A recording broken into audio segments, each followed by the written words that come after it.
اور کہے گا کہ خدا کی وحی میرے پر نازل ہوئی حالانکہ نہیں نازل ہوئی، اور یا کہے گا کہ مجھے شرف مکالمات اور مخاطبات الہیہ کا نصیب ہوا حالانکہ نصیب نہیں ہوا، تو میں خدا اور اس کے ملائکہ کو گواہ رکھ کر کہتا ہوں کہ وہ ہلاک کیا جائے گا، کیونکہ اس نے اپنے خالق پر جھوٹ باندھا۔ بس وہ لوگ جو خدا کی مخلوق پر جھوٹ باندھتے ہیں اور اس سے باک نہیں کرتے، بالآخر ان کی زبانیں کھلتی ہیں، انہی میں سے وہ بدنصیب پیدا ہوتے ہیں جو خدا پر جھوٹ باندھنے لگتے ہیں۔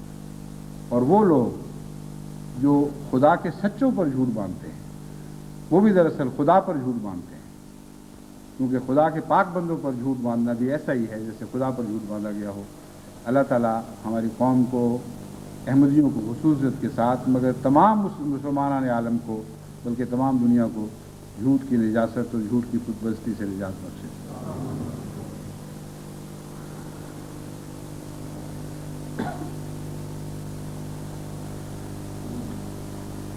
الحمدللہ نحمدہ